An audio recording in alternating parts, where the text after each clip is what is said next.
Hello everybody, welcome back to my channel, My Kinda Art, and for today's video, I have a step-by-step tutorial on the importance of thumbnail sketching or just sketching in general, and why it's a crucial step if you want to create highly detailed drawings and especially realistic drawings with pencil.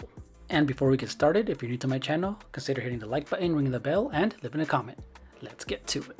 And just as a quick reminder, I love teaching through pop culture, and don't forget that I do have a Skillshare class that's already published and it's ready to be viewed. Just go to Skillshare.com and I have all the links in the descriptions below. And this is just a small snippet of things that I teach through pop culture. And this is just one of the lessons that I like to do using erasers, brushes, and stumps. So go ahead and check that out. Thank you so much.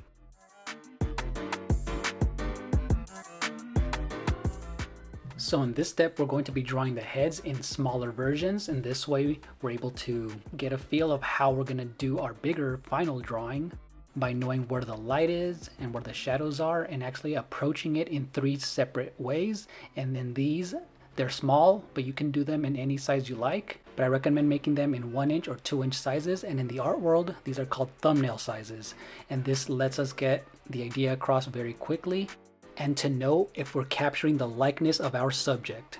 That is the main important part of this entire class lesson, is capturing likeness by using the freehand method and without using any measurement guides. And this in turn will help improve your overall art ability and your observational skills when approaching any drawing.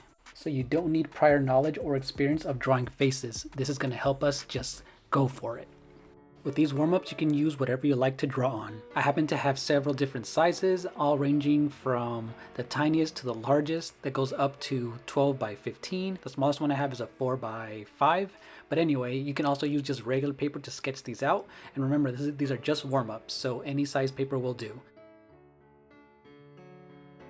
So to begin, get your reference photo ready and place it wherever you like. And we're going to begin by drawing the basic head and get to know our shape of the anatomy. And one tip I want to stress out through this entire lesson is that in the real world, there are no such thing as lines. Light and shadow create the shapes. We are just going to be revealing it. We are not drawing cartoons, we're going for realism. So Yoda just has a basic round face, nothing too complicated so far. And the importance of having a number 2 pencil, because you're able to apply pressure and create dark or light lines, and you always begin by sketching out light, so if you do need to erase, those marks will not show through. So as you get your basic outline of this shape, what I like to do is divide the face and have it symmetrical, meaning I divide it in half and then vertical and horizontal. And what I like to do in this first method is start with the nose and work our way out. So this central approach to a portrait and any drawing that you do that involves a face is one of the things that I've been doing for a long time. And this one is really cool because it's very helpful to us if you begin, for example, with the nose, as I'm doing right here. And as we're working our way out towards the eyes and the mouth, you can determine if things are going in the right direction. If things look off, you can just stop, look at your reference photo. You can start slowly adjusting as you go. And remember, this is a freehand preliminary sketch drawing, and this is just a warm-up. This is the part where we can make mistakes. It's okay to just go for it. Having an artist's eye by looking at your reference photo is key here.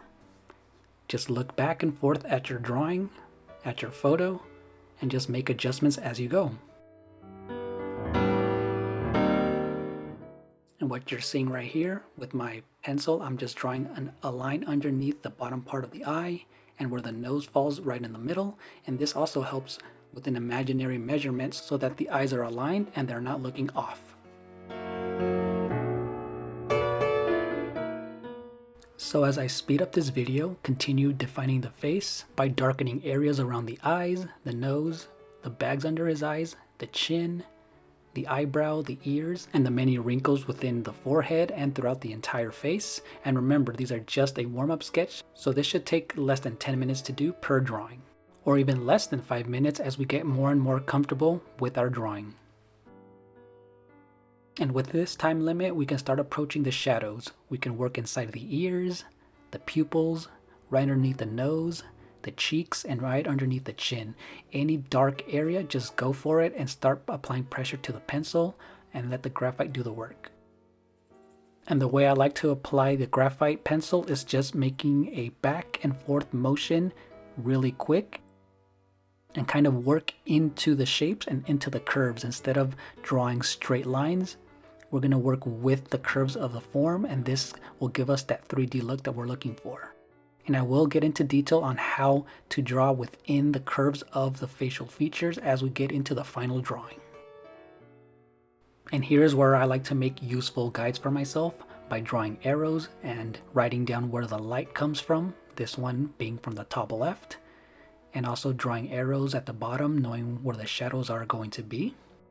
This is a helpful tool for us to refer back to if we do need some reminders as we're approaching our final drawing. And notice that I did not use any erasers at this moment. Because I drew so light, I'm able to draw on top of the graphite pencil and just correct any mistakes. No erasers are needed when you're drawing these small sketches, but if you do need so, it's okay. So I liked how this one turned out, and this is one of my favorite methods to begin with. Now let's move on to method number 2. So this approach to drawing is beginning by one side of the face, and in this case I'm starting from the right. And this helps us move slowly from one area of the drawing to another by helping us calculate every small detail from the very beginning, and in this way it helps us capture the accuracy and likeness of our subject. So you start by drawing the circle, dividing it in half, and you notice that I divided the face in thirds, and these guides help us determine where the mouth, the nose, and the eyes will be. I recommend this approach for anyone who likes to work on one side of the face in high detail and who has patience enough to just stay on one side, because in this type of drawing and lesson we're going for realism, and if we do want to capture it as perfectly as possible, this is one of the best ways to do so. And as with our first method, I'm continuing with the details by adding pressure to the pencil, and now I'm working on the shadows, the midtones where the light is, the hair, the wrinkles, everything in between, but I'm strictly staying on one side of the face to the right. And in turn, when we do go into the other side of the face, things will be a lot easier for us to accurately predict where everything goes. Okay, so now that we completed 2 methods of drawing, one by starting in the center and one by starting on one side of the face, we can kind of do a combination of both by using shapes. And this is the approach that a lot of artists use, because this one you're determining where everything goes all in the beginning of the preliminary sketch. We get to see if things are symmetrical, if we're nailing our proportions just with the naked eye of this freehand sketch. And this method helps us work in any part of the face anytime we wish, making it a versatile way to begin any drawing.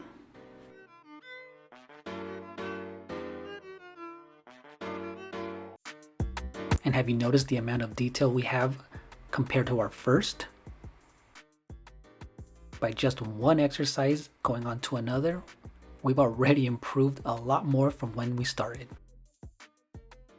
And this method also helps us further determine more and more imaginary measurements for ourselves. For example, I divided the face in half, horizontally and vertically, and even added lines in the eyes so that as we're working from the center and out, or anywhere in between, our drawing will come out as smoothly as possible.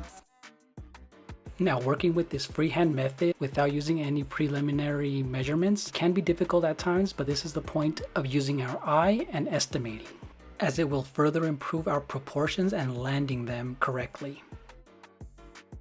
And one reason I wanted to skip drawing shapes like circles, squares, cones, and triangles, and even drawing fruit, inanimate objects, that's been done and it gets boring. I want you as the artist to just go for it. I want you to get the feel for what you're drawing and be as confident as possible. And these exercises will help you do that.